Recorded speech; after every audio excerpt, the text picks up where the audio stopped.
La première règle ici, c'est de ne pas donner d'annonces criantes, des offres alléchantes, du genre « Commandez votre thème astral et bénéficiez de 50% de remise sur le programme karmique en cadeau. » Et surtout en utilisant la police la plus grande qu'il y a, de lettres énormes prenant tout l'espace.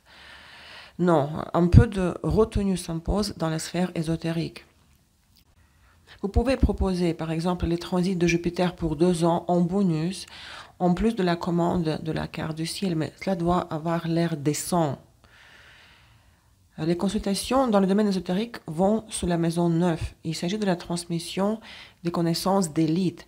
Vous ne pouvez pas tutoyer le client dans le sens ressent, découvre, commande. La publicité pour la perte du poids, par exemple, perdez 10 kilos en 2 semaines, marche. Mais découvrez votre sort en 1 heure, ça ne marche pas. La majorité des gens ne croient pas en ésotérisme. Ils sont méfiants. Et quand vous dites des choses méga accrocheuses et criantes, vous faites peur aux clients avec cela. Lorsqu'une personne veut perdre du poids, elle est prête à essayer n'importe quel remède. Et elle est prête à croire en n'importe quelle publicité. Quand une personne va consulter un astrologue ou un tarologue, elle doute souvent au départ. Et quand elle voit une publicité de ce genre, criante, ça lui fait peur. Elle pense que derrière l'annonce se cache un charlatan. N'écrivez pas des choses exagérées, exubérantes. Il faut garder le style noble, sobre, pour que l'annonce ne paraisse pas trop orientée vers le matériel pratique. Fournissez toujours un contenu utile. Une personne moyenne ne sait pas qui est un astrologue, un tarologue. Elle pense que vous êtes une diseuse de bonne aventure, enveloppée en un vieux châle, tirant les cartes dans un coin obscur entouré de 20 bougies allumées. Elle pense que vous êtes un mage avec le 3e œil en veille en permanence. Elle pense qu'un astrologue est celui qui écrit les horoscopes pour les signes zodiaques dans la presse. Et quand elle découvre qu'il existe un thème astral avec les planètes, la synastrie, etc., elle vit le choc de sa vie. Les titres doivent être attrayants. Travaillez avec les demandes. Par exemple, le titre « Psychologie transcendantale sur l'impact de Pluton » est incompréhensible, effrayant. Le client partira. C'est trop compliqué, c'est lourd, ça fait peur. La première chose que le lecteur voit est le titre. Le titre est le premier paragraphe. Travailler avec la demande, c'est le mot-clé, l'expression clé. Pluton dans les maisons de l'horoscope sonne déjà mieux. Comment travailler sur Pluton en maison? Voici déjà une demande. Que faire pour ne pas mourir en 10 jours? Ce n'est pas acceptable, c'est exagéré. C'est de la pure folie de mettre un titre pareil et d'écrire un article pareil. L'astrologie du mariage ne veut rien dire. Comment améliorer les relations interpersonnelles avec l'aide de l'astrologie? Ou comment appliquer l'astrologie pour l'harmonisation de relations avec votre mari? Comment retrouver l'argent perdu en utilisant l'astrologie horaire? Quel est le danger du Mercure rétrograde? Vous évoquez une émotion. Votre texte doit évoquer des émotions, la peur ou le plaisir, toutes sortes d'émotions.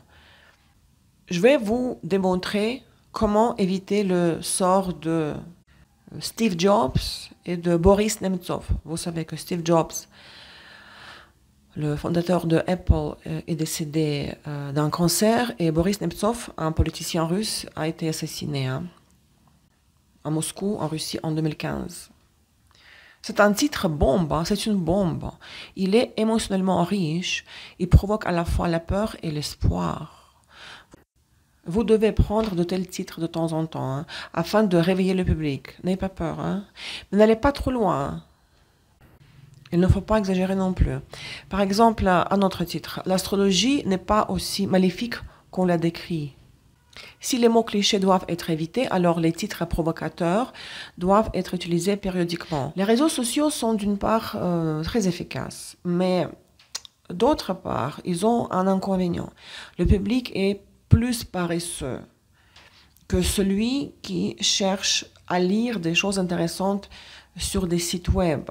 Si une personne est allée sur votre site, alors elle est plus prête à lire votre article. Les réseaux sociaux, à leur tour, contiennent une grande variété d'informations. Les gens y passent des heures à la recherche de quelque chose d'intéressant.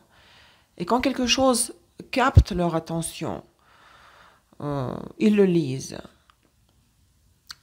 Et si vous parlez tout le temps de la même chose, si le contenu est trop monotone, cela n'aura aucun effet sur le visiteur. Je parle des réseaux sociaux, du Facebook.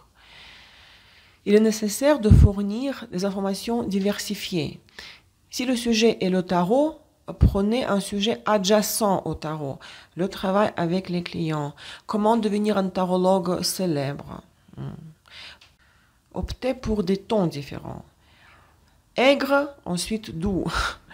Surprenez avec une publication humoristique, même un peu sarcastique. Ajoutez ou évoquez les différentes émotions. À quel problème le tarologue est-il souvent confronté?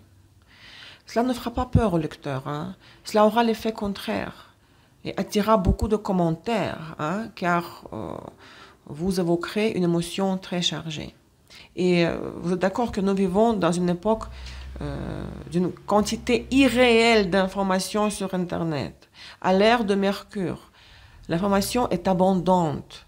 Vous pouvez trouver tout ce que vous voulez sur Google avec le moindre effort de votre part. La pensée jupitérienne s'est complètement atrophiée. Les gens ne savent plus réfléchir sans Google, sans iPhone, sans réseaux sociaux. Par conséquent, si vous souhaitez établir un contact avec le public, vaut mieux faire des publications courtes. Des publications longues, les articles sont plus adaptés au site web. Donc, où le nombre optimal de caractères dans un article est limité par 3000. Avoir un site web est très important, c'est indispensable. Une personne le visite parce qu'elle est active, elle cherche quelque chose. Elle a besoin des informations, elle a une demande, elle cherche à lire. Sur les réseaux sociaux, la situation est très différente. Son environnement impose une quantité d'informations à l'utilisateur qui ne cherche rien en particulier. Il surfe sur les pages, sur le mur de Facebook, à la recherche des actualités. En fait, il ne cherche rien de spécial. Il voit les actualités, il choisit ce qui lui plaît parmi ce qu'on lui propose, parmi ce qu'on lui impose. Les gens se comportent de manière passive et inerte sur les réseaux sociaux. La situation est inerte également en termes de la recherche des clients. Pour cette raison, les réseaux sociaux ne conviennent pas vraiment à la publicité active, agressive, fréquente. Publicité payante avec les mots-clés ciblés, oui, mais pas pour la publicité gratuite. Donc le contenu doit être très réservé. La publicité gratuite, pour qu'elle fonctionne bien, il faut être présent tout le temps. Faire des publications et des vidéos régulières. Vous publiez un petit article ou un grand, même s'il est petit, et seulement à la fin, vous placez un appel à l'action. Rejoignez-moi au webinaire tel jour, telle heure. Par exemple, dans le monde moderne, le problème de beaucoup de femmes est qu'elles ne parviennent pas à trouver un homme, à rencontrer un homme pour fonder une famille. Vous avez lu beaucoup de livres, vous avez suivi de nombreuses formations, mais il n'y a toujours pas d'homme à vos côtés. Que pourriez-vous faire? Attendre ou faire des rencontres infinies, interminables, sans aucune garantie de réussite. Ou participer à mon webinaire où vous entendrez des conseils précieux sur comment l'astrologie pourrait vous aider dans vos recherches d'amour. Et vous postez le lien vers le webinaire ou le cours. Les réseaux sociaux. C'est la première source de publicité gratuite. Votre blog, les articles SEO, de l'anglais Search Engine Optimization, optimisation pour les moteurs de recherche. Votre blog vidéo donne des clients. C'est l'outil le plus efficace. Aucune publicité payante n'aura l'effet similaire, ne donnera pas de résultats similaires. Le contenu écrit ou vidéo représente une source éternelle de clients. Vous savez, mes abonnés attendent mes nouvelles vidéos sur YouTube, bien sûr, mais je constate que les gens regardent mes vidéos enregistrées il y a 5 ans. Par exemple, Saturne en Capricorne. Ce moyen ne nécessite pas d'investissement matériel. Énergétique, oui. Hein, et les clients viennent avec le temps. Il faut avoir de la patience et être régulier. C'est beaucoup d'énergie. Mais ça paye après, avec le temps. Hein. En plus, les gens voient votre évolution à travers les années, les mois et des années. Comment vous avez changé. La qualité de l'image. La qualité de votre français. Le niveau de mon français, comment il a évolué. Ah tiens, il a dû acheter une nouvelle caméra parce que l'image est excellente maintenant. Est-ce que la personne a un peu vieilli ou a pris du poids? Je plaisante. Mais le contenu vidéo est le plus efficace de tout. Hein.